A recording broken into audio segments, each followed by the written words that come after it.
Right. West is the Fort Walla Cemetery. The first burials here, I think, were really during the Indian War of the 1870s.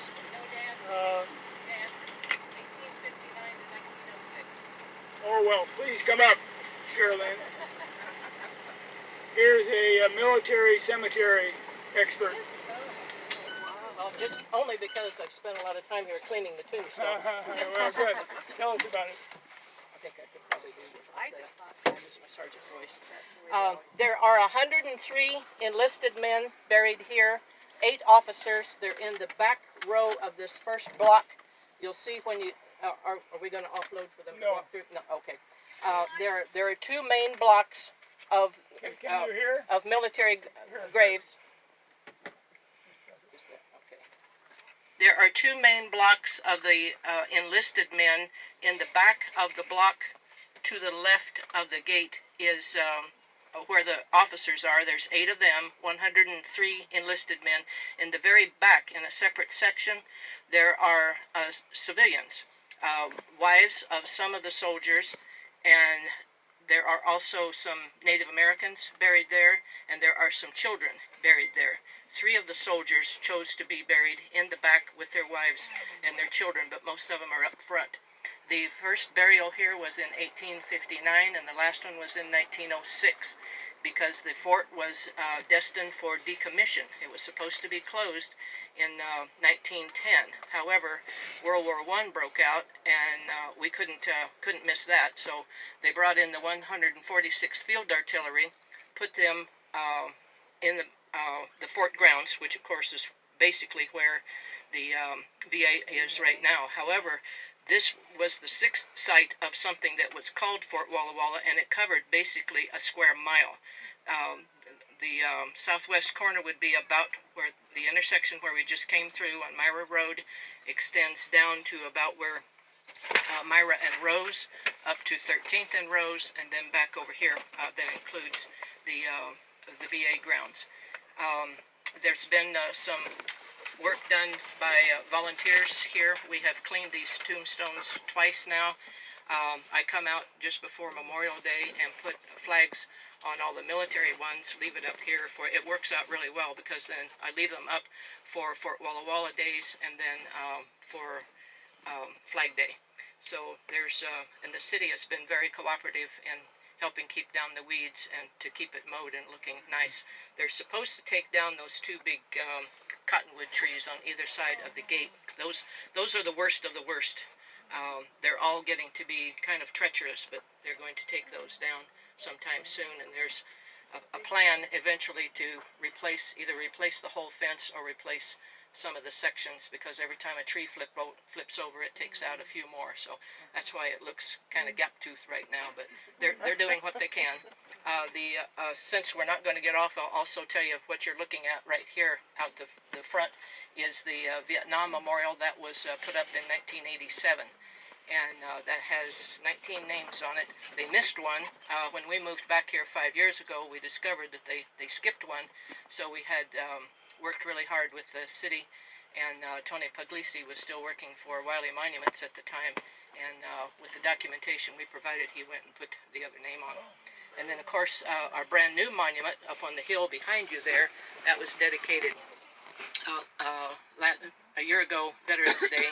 That was done by an 11-man volunteer committee. It took us 6 years to raise the money for it, and we just finally got grass this year. That's brand new grass there, so we're pretty excited about that. Cut down on the weeds, and it has the names of the 91 from Walla Walla County. That's a county monument. So if you get a chance to go around, next time you visit the museum, swing by there on the loop and take a close look at it. And those have all been researched. Those are the names that we know for sure. And next up, pardon? Are they Vietnam casualties? Vietnam is right there. What war is that? That's World War II. Oh, World War II. Yes, that's World War II. So obviously the next one after the Gold Star family monument gets built, we're going to be recruiting to build one for the Korean War, and then heavens, we hope we're done. Okay. You're going to hear Sherilyn again at Mountain View about a lot of the military graves there. By the way, what was the final burial here, Sherilyn? 1906. Okay, because I remember when I was in grade school, I was a trumpeter, and they would have Memorial Day services out here. I remember being asked to play taps, and also for individual burials at Mountain View. So, yeah, great. Thank you very much. So we're off to the McCool Catholic Cemetery, and there's quite a story to tell there. I've been looking for that one. Walla, we saw the Frenchtown Cemetery, and we saw the St. Rose of the Cayuse, but in the actual town, the first Catholic cemetery was established in 1859 on the grounds of what's now St. Mary Hospital. No, to go to the highway, I think it's... Paper says this one. Yeah, okay. Well, either one. This is the one right by Street.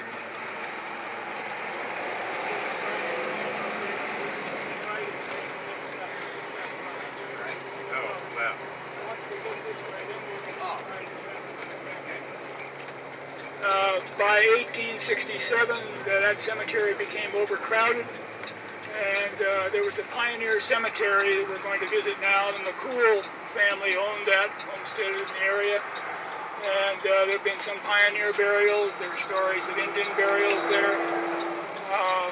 I think the Catholic burials started in 67. In 1869, the church actually bought that cemetery, and that became the primary burial ground until it started getting overcrowded as well.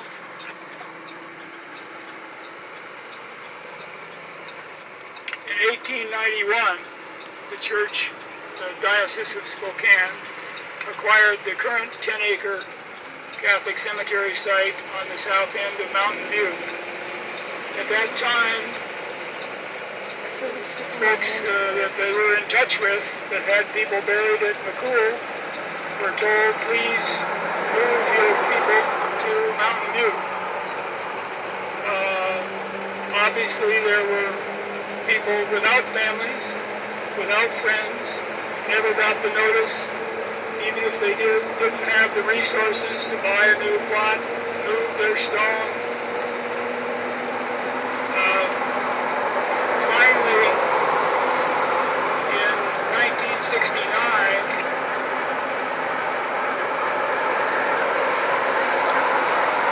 the cemetery was put on the market. Buyers were told all the graves have been removed.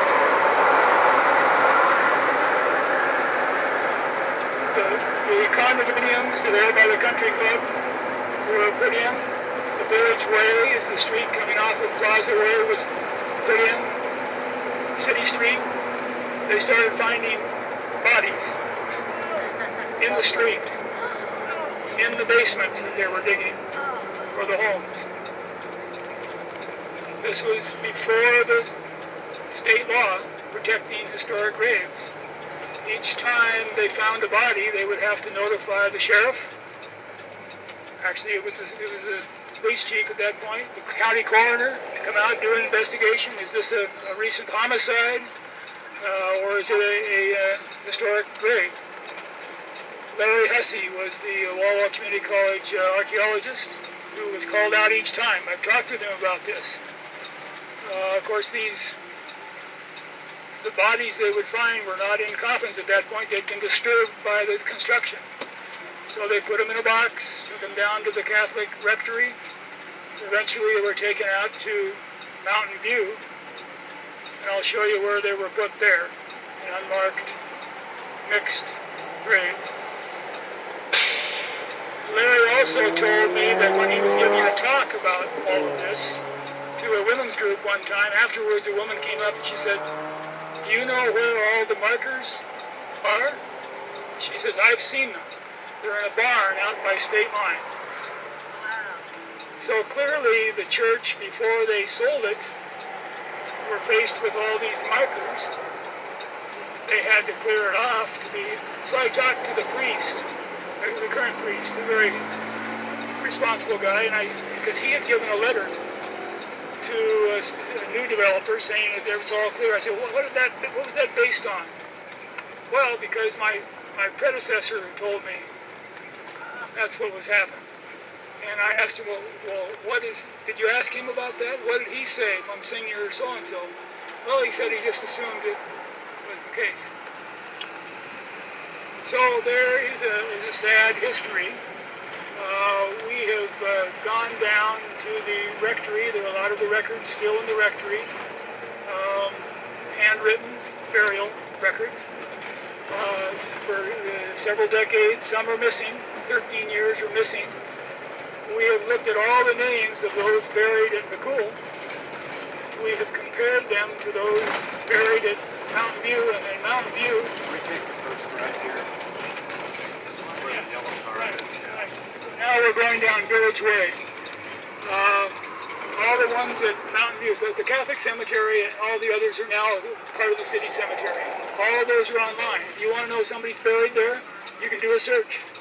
You can find if they were reburied after... you can find out all about it. So we found over 150 of them. I have to look at my book to see what the figure is. They weren't there. So we put their names on a sign up here. Can we mark this cemetery? Because nobody knew it was a cemetery. Very few people. All the people living out here and the new Affinity. So half of that cemetery is now owned by Affinity, and half by the family of the developers. She has died, the main developer, but... There's the sign up there, so just pull out that car. What have we got? We got any time here? Talk about 11:30. and we're just going to... Actually, no, we're not getting out. So we wanted to put up a sign. We wanted to tell people this is a cemetery. There are no markers there. The only marker is this rock cairn here, which was a Native American teenage girl sitting upright, buried in the upright position, which was traditional. And but all of the rest of the dedicated cemetery ground, those of you who have the book, you can see what the first dedicated cemetery was. Came right through here, right through the street, right across there. So we asked the developers, I actually went to school with the brother of the survivor, of the mother, can we put up a sign? No, we're trying to sell this land for development. So the way I found out about all this is that there were more condominiums or commercial developments wanted to go in here, and by then it was 1990, and they had to have an archaeological survey to satisfy the state law, because the state law says that any dedicated cemetery, you can't disturb them unless you move them all with a Superior Court order. And so they wouldn't let me put up a sign, Walla 2020, put up a sign here. We talked to Affinity because they have a trail coming up where they had some raised bed gardens on top of the cemetery. They had a walking trail coming up through there, still there. And I said, can we put up a sign telling people the history of the cemetery? No. Nobody wants it. The condominium association here doesn't want a sign. Nobody wants to be around a cemetery, they say. So finally, we had to have some property owner. So I said to the city, look, this is part of the cemetery. It's part of the dedicated cemetery, this street and the utility right-of-way. So we got the city to agree to allow the sign to be placed. You notice the concrete pad? The State Department of Archaeology and Historic Preservation wouldn't let us dig down without going through an extensive permitting process. So the sign sits on top of the ground. But there are the names of those who were, there's Catholic records that they were buried here. They're not at Mountain View, and so they're still here. Then when they did this archaeological work, they discovered burials outside the dedicated cemetery. It often happens when there are people being buried on top of each other, in individual graves, which is an accepted practice. But so So then the law requires that if there's 5 graves outside a dedicated cemetery, that becomes part of the dedicated cemetery. So they've redrawn the map a bit. There were some on this end, there were some on the south there. So how are we going to tell the affinity people about this cemetery? So I got one of the neighbors whose back fence backs on the affinity cemetery to allow us to put up a sign that says, "Welcome to the McCool Cemetery." Further information is over on Village Way. So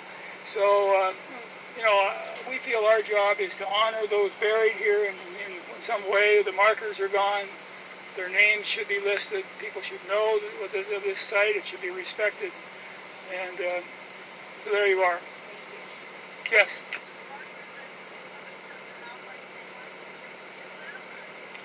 I said, well, who told you that? I don't know. He said, I don't remember. So we've never been able to locate that barn where but we know one thing. A few of them were moved, and we'll see it in the Catholic cemetery. A few of them in the old part have been moved there. Very few that I found of those names on the original burial. Remember, 13 years are missing. So but the priests who are buried here are in the priest circle. So I mean, those who had friends and influence did get moved. So, questions? All right, thanks very much.